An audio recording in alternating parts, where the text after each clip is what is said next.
Umeshawahi kujiuliza kwa nini watu wengine wanapata pesa mtandaoni kila siku, lakini wewe ukitumia simu yako unabaki kuwa mtazamaji tu?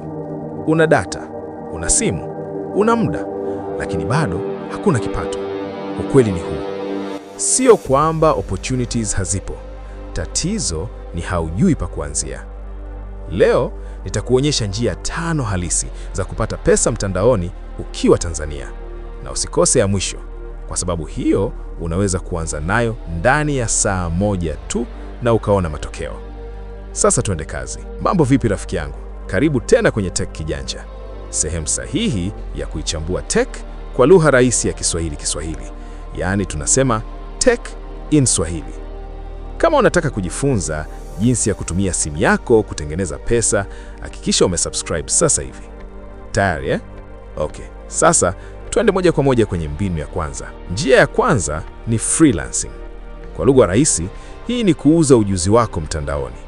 Na hapa ndipo watu wengi wanajidharau na kufikiri lazima uwe expert mkubwa sana ndipo uanze. Sio kweli.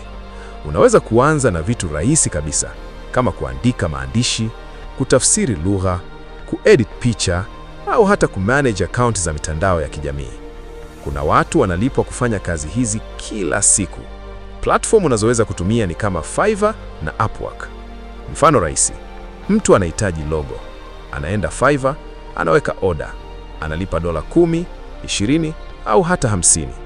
Wewe unaweza kutumia app kama Canva kufanya hiyo logo ndani ya dakika chache na ukalipwa. Siri kubwa hapa ni hii: usisubiri uwe perfect. Anza na kile unachojua, hata kama ni kidogo.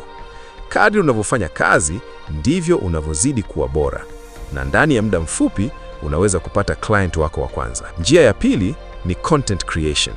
Hii ni kutengeneza video au maudhui mtandaoni.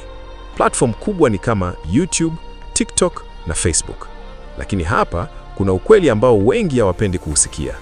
Hautapata pesa leo au kesho. Hii ni game ya consistency. Unahitaji kuwa na subra na kufanya kazi mara kwa mara. Chagua niche moja unayoipenda na unaoifurahia kuifanya.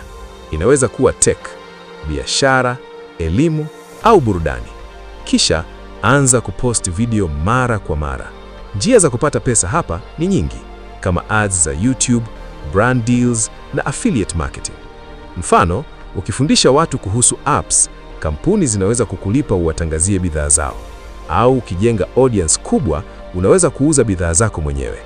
Hii njia inahitaji muda, lakini ikikaa sawa, inalipa sana. Njia ya tatu ni affiliate marketing. Hii ni rahisi sana kuelewa. Unapendekeza bidhaa ya mtu mwingine na ukipata mteja, unapata kamisheni. Huna haja ya kuwa na bidhaa, huna haja ya kuwa na store. Unachohitaji tu ni audience. Mfano, unatumia app fulani, halafu unaireview kwenye TikTok au YouTube. Unaweka link yako, mtu akibonyeza na akanunua, wewe unapata 1% ya mauzo. Hii unaweza kufanya kupitia TikTok, WhatsApp au YouTube. Siri hapa ni moja tu: usitangaze kitu usichokiamini. Watu wakikuamini, aminika, na hapo ndipo pesa itaanza kuingia. Njia ya 4 ni biashara ya mtandaoni. Hapa unauza bidhaa au huduma kupitia internet. Unaweza kuuza nguo, viatu, simu au bidhaa nyingine yoyote. Platform unazoweza kutumia ni kama Instagram, WhatsApp Business na Facebook. Lakini hapa kuna siri muhimu sana: presentation. Picha nzuri zinazouza, maelezo mazuri yanayovutia wateja. Na unaweza kuanza hata bila kuwa na stock. Hii inaitwa dropshipping. Unaweka bidhaa mtandaoni, mteja akiagiza, unaenda kwa supplier, unanunua na unampelekea mteja. Faida yako iko katikati. Hii ni njia nzuri sana kwa mtu anayeanza. Sasa, hii ndiyo mbinu ya mwisho, na hii unaweza kuanza nayo leo. Hii ni kufanya kazi ndogo ndogo online na kulipwa, kama kuangalia matangazo, kujaza surveys au kujaribu apps. Zipo apps nyingi zinazolipa kwa kazi hizi, lakini kuwa makini, chagua zile zinazojulikana na kuaminika. Hii haitakufanya tajiri haraka, lakini ni njia nzuri ya kuanzia, na inakufundisha jinsi pesa za mtandaoni zinavyofanya kazi. Ni hatua ya kwanza kuelekea kwenye kitu kikubwa zaidi. Ukweli ni huu, rafiki yangu. Simu yako inaweza kuwa chanzo cha matumizi tu au chanzo cha kipato. Tofauti iko kwenye maamuzi yako. Usisubiri kesho. Chagua njia moja leo na anza kuifanya leo. Kama umefika mpaka hapa, andika kwenye comment, naanza leo, ili nijue uko serious. Mimi ni mshikaji wako Tech Kijanja.